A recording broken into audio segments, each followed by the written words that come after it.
बाबा सिद्दीकी आणि झिशान सिद्दीकी दादा गटात जाण्याची शक्यता वर्तवली जाते। सिद्दीकी पिता पुत्र काँग्रेसला धक्का देण्याच्या तयारीत आहेत। आता बाबा सिद्दीकी आणि झिशान सिद्दीकी दादा गटात जाणार की नाही याकडे सर्वांचं लक्ष लागलेलं आहे। सध्या या बातमीनं राजकीय वर्तुळात चर्चांना उधाण आलं आहे।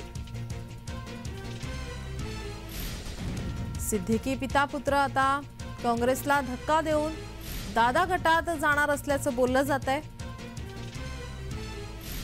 आपले प्रतिनिधी शुभम उमाळे आपल्या सोबत फोन लाईन वरून जोडलेत। शुभम, काय अधिकची माहिती?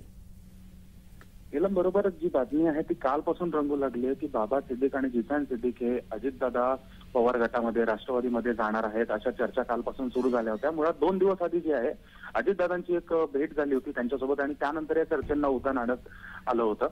बघायला गेलं तर या पक्षप्रवेशामुळे कुठेतरी हे सुद्धा दिसून येते की राष्ट्रवादी आमदार अपात्रता प्रकरणाचा निकाल काय येऊ शकतो असा सुद्धा एक अंदाज आहे। सोबतच काँग्रेसमध्ये मिलिंद देवरा यांनी काँग्रेस पक्ष मिलिंद देवरा यांनी सोडला आणि शिवसेनेत गेले आहेत आणि आता झिशान सिद्दीक बाबा सिद्दीक जाणार आहेत। त्यामुळे काँग्रेस कुठेतरी मुंबईमधनं रिकामी होताना दिसत आहे। बडे नेते कोणी थांबत नाहीये, काँग्रेस सोडू लागलेले आहेत। नीलम, सध्या काही काँग्रेसमध्ये यांची काही नाराजी वगैरे अशी काही चर्चा आहे का? नाराजीची कोणती चर्चा नाही आहे, पण बघायला गेलं तर इलेक्शन आहेत 16 फेब्रुवारीला। त्यावेळेस नेमकं तिकीट मिळणार की नाही मिळणार याबद्दल प्रश्नचिन्ह आहेत आणि सोबतच ते मिळालं तरी मग ते महाविकास आघाडीचं असेल आणि इंडिया जे घटक आहेत त्याच्यातनं असेल, सत्ताधारी पक्षाचं नसल्या कारणाने आणि सोबतच काँग्रेस गेल्या 10 वर्षांपासून जी पिछाडीवर पडली आहे त्यामुळे प्रत्येक जण काँग्रेस सोडायच्या निर्णयावर येत आहे आणि आता बाबा सिद्दीकी झिशान सिद्दीकी यांनी तो निर्णय घेतलेला आहे। नीलम, शुभम, जरी आता आपण पाहतोय की मवियाची बैठक होत आहे, जागा वाटपावरून बैठक सध्या सुरू आहे, तर कुठेतरी सिद्दीकी पिता पुत्र यांना जागा मिळणार नाही किंवा त्यांना कुठे संधी मिळणार नाही अशी कुठेतरी शक्यता वर्तवली जाते का?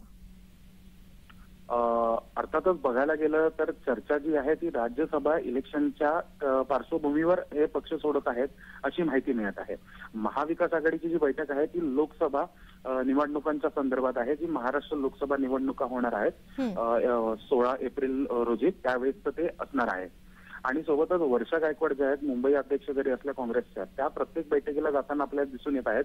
पण बाबा सिद्दीक हे खूप बडे नेते आहेत काँग्रेस पक्षाचे आणि महाराष्ट्रातले, ते कुठल्याही महाविकास आघाडीच्या बैठकीला उपस्थिती दर्शवताना दिसून येत नाहीये। आज 3री बैठक महाविकास आघाडीची होत आहे। धन्यवाद शुभम, तुम्ही दिलेल्या सविस्तर माहितीसाठी।